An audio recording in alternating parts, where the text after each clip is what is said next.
KPK kembali menarik perhatian publik, niat anggota DPR merevisi Undang-Undang KPK dan pelimpahan kasus novel ke pengadilan jadi pemicunya. Sebagian penggiat anti korupsi langsung bereaksi ketika Badan Legislasi DPR berniat menghidupkan kembali gagasan merevisi Undang-Undang KPK.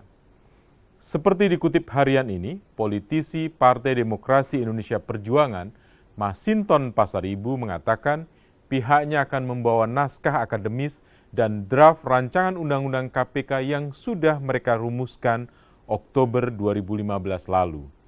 Ada 4 poin yang disepakati DPR dan pemerintah untuk merevisi Undang-Undang Komisi Pemberantasan Korupsi atau KPK, yakni pembentukan Dewan Pengawas, penambahan kewenangan KPK untuk menerbitkan surat perintah penghentian penyidikan, pengaturan penyadapan dan kewenangan KPK untuk mengangkat penyidik sendiri.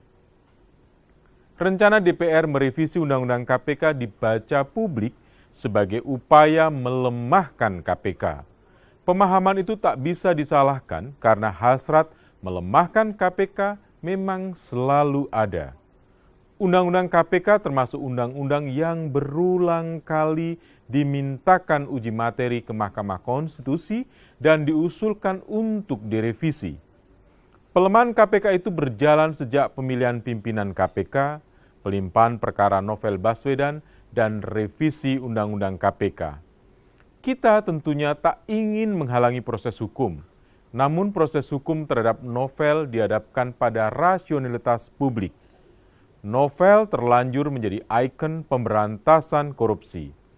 Novel sepertinya ditargetkan setelah dia memimpin penyelidikan kasus yang melibatkan Direktur Lalu Lintas Mabes Polri tahun 2012.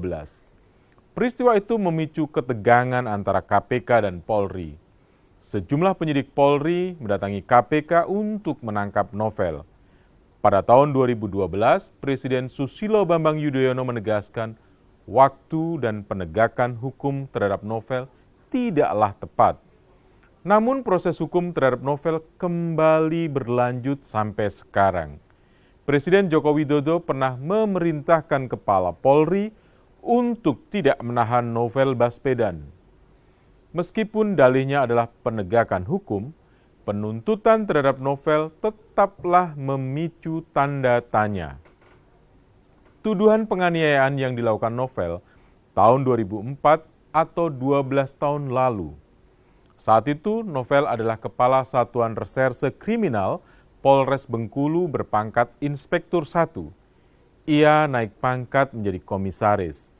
Ketika Novel memimpin penyelidikan terhadap perwira tinggi kepolisian, jeratan kriminal itu kembali diarahkan. Latar belakang psikologis politis itulah yang kembali menyuatkan prasangka bahwa operasi pelemahan KPK melalui berbagai cara sedang dikerjakan.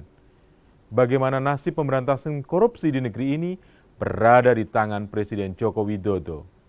Komitmen Presiden Jokowi terhadap eksistensi KPK dinantikan publik.